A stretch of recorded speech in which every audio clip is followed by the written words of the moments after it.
Que tal, saudos? Pasaron 100 días do novo goberno en Pontevedra. Facemos balance deste arranque de mandato de contado. Isto é Pontevedras 10. Comezamos. Hoxe fanse 100 días dende que o BNG e o PSDG asinaran un acordo de gobernabilidade na cidade. Neste tempo, o bipartito presume de avances en materia de modernización da administración e de infraestructuras. Sen dúbida, demostramos que somos un goberno estable, un goberno que podemos ter, ao ser formado por dúas forzas diferentes, pois certas discrepancias, pero no importante e en sacar adiante a nosa cidade, pois mantemos un rumbo certo, non? E aparte cunhas relacións extraordinarias co outro grupo. Esta é a valoración do goberno municipal dos primeiros 100 días de mandato. Un inicio de curso político marcado por 3 eixes principais. O primeiro, a modernización da administración local. O Concello anunciou nas últimas semanas que se reforzará o cadro de persoal coa convocatoria de 52 novas prazas. Unha oferta pública que se complementará coa creación dun corpo de inspección. Ese corpo de inspección deberá ir ao detalle, deberá ir a examinar a cidade rúa por rúa, baldosa por baldosa para, como vos digo, garantir que todo funcione. Un dos obxectivos marcados no acordo de goberno entre o Bloque Nacionalista Galego e o Partido Socialista foi o impulso de infraestructuras como a A57, o nó de Bombeiros ou o paseo até Marín. E o certo é que nestes 100 días houbo avances importantes neste eido. Neste inicio de mandato inaugurouse o gastroespazo do mercado e tamén están a piques de abrir tanto as piscinas municipais de Campo Longo como o pabillón multiusos. Dentro da reforma urbana, o Concello ten como obxectivos principais a rehabilitación de zonas como o Gorgullón, o Rouco ou Lepanto e de barrios como Campo da Torre ou San Roque. O que queremos é seguir completando este camiño de Santiago, que xa empezamos a facelo, e tocar o barrio do Campo da Torre, as rúas lindeiras do Campo da Torre, e tamén meternos fora do camiño, na zona do Monte do Taco e no barrio de San Roque. Son os desafíos inmediatos que nos marcamos, pero como digo, este, sin dúbida, vai a ser o ano dos barrios. Outros dos eixes principais deste inicio de mandato foron o contrato da auga e o do liso. Para o primeiro, o Concello conta cun investimento de case 19 millóns de euros para diferentes proxectos, algúns que xa están en marcha e outros que están pendentes de execución. En canto ao servizo do liso, o Goberno Municipal asegurou que nos próximos 2 anos terán un contrato á altura da cidade de Pontevedra. Agora mesmo estamos nunha campaña de intensificación do servicio de recollida porta a porta de cartón e de vidro, dirixida fundamentalmente a hostelería e a locais comerciais, pois entendemos que é necesaria esta intensificación e así o está levando a cabo o concelleiro de limpeza. Por último, neste balance, a vocera do Goberno Municipal non quiso pasar por alto os avances realizados no transporte metropolitano e urbano. Por unha banda, Anabel Gulías anunciou que sai un acordo sobre a mesa entre a Xunta e o Concello que podería sair á luz en xaneiro de 2020. En canto ao transporte a demanda, a portavoz do Goberno asegurou que será unha realidade antes de que remate o mandato. Los humanos solo utilizamos el 10% de nuestra capacidad cerebral. ¿Sabías que tras el estudio olvidamos más cosas las primeras 24 horas que los siguientes 30 días? ¿Te han explicado cómo funciona tu cerebro?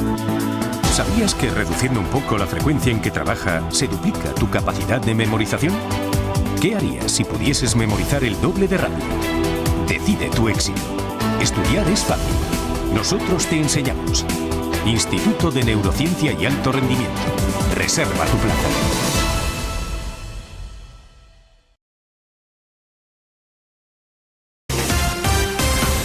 Xa hai data para o vindeiro pleno municipal. Será o día 30 a partir das 11 da mañá no Teatro Principal. O Servizo de Limpeza, Emerxencia Climática e a rebaixa do IBI serán os temas principais desta sesión plenaria. Este pleno, que se ia a celebrar a mediados de setembro, retrasouse finalmente por 2 asuntos. O primeiro, a modificación de crédito de 1.200.000 euros que xa fora anunciada polo Concelleiro de Facenda. O segundo motivo, a intención do Goberno Municipal de devolver 4,63 euros euros por vivenda no recibo do lixo.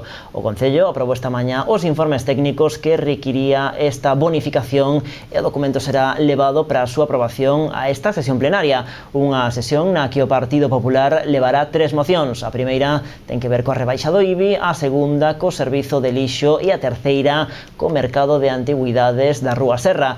En canto o Grupo Municipal de Ciudadanos, Goyo Revenga, presentará 2 mocións, unha sobre emerxencia climática e outra sobre a creación dun Consello Municipal de Deportes. Por último, na Xunta de Voceiros celebrada esta mañá, acordouse que nos plenos municipais non se poderán facer emendas de sustitución. Máis cousas, a Praza da Peregrina acollerá este venres a concentración convocada pola Rede de Escolas Asociadas a UNESCO con motivo da Folga Mundial polo Clima, unha concentración na que o alumnado pontevedrés dará voz a unha protesta internacional, a emerxencia climática, unha cita que forma parte do programa municipal Efecto PO2. Mobilizar, visibilizar e concienciar a cidadanía sobre a emerxencia climática. Ese é o obxectivo principal da concentración convocada pola Rede de Escolas Asociadas a UNESCO para este venres. Unha protesta con motivo da Folga Mundial polo Clima que terá lugar na Praza da Peregrina ás 12 da mañá. Animar a todas as entidades, a todas as persoas, a todos os colexios, centros de ensino e demais a respaldar este punto de inicio, me gustaría que quedase claro para reivindicar que dende a nosa cidade berramos ben alto que o efecto PO2 é posible, que se nós o fixemos moitas máis cidades e moitas máis partes do mundo se poden sumar para facermos cidades máis vivibles en definitiva. E malia que esta concentración está aberta a toda a cidadanía, os protagonistas serán os estudantes pontevedreses. Eles serán os encargados de ler un manifesto e demostrar as consecuencias locais desta crise climática. Porque o cambio climático xa se produciu, ora temos que loitar contra os efectos do cambio climático, porque teñen unha incidencia moi grave, sobre todo nos grupos máis vulnerables, porque ten tamén incluso un sesgo de xénero. As mulleres sufren máis que ninguén tamén o impacto do cambio climático e nós pretendemos educar aos nosos nenos e as nosas nenas para que sexan conscientes de que a transformación no presente é o que vai a garantir o futuro deste planeta e o futuro do benestar de todas as persoas que habitan en ela. Co obxectivo de ter unha educación transformadora e sostible, os centros educativos de Pontevedra están traballando a través de diferentes actividades para preparar e para concienciar aos nenos e nenas sobre a emerxencia climática. Un traballo para conseguir cumprir cos obxectivos de desenvolvemento sostible e coa Axenda 2030. Os nenos e as nenas das escolas están moi preocupados, están traballando non só para o día 23 de maneira puntual, sino que xa se están facendo actividades todos os días para preparar os nenos e concienciar de que imos a protestar o día 27 de setembro. Estamos falando de nenos moi pequenos, desde os 3 anos hasta os 12 que están nas escolas asociadas a UNESCO, e realmente é moi gratificante entrar nas aulas, ver o cartel dos ODS, ver como se traballa e ver que detrás desto hai unha Axenda 2030 que está dando soporte a esos contidos curriculares. Pero o traballo que se está a realizar dende a Rede de Escolas Asociadas a UNESCO e dende a FAMPA non quedará únicamente na concentración do venres. Estes colectivos levarán a cabo diversas actividades integradas dentro do programa municipal Efecto PO2 para involucrar non só aos nenos, senón tamén as súas familias sobre a importancia de transformar o presente para mellorar así o futuro.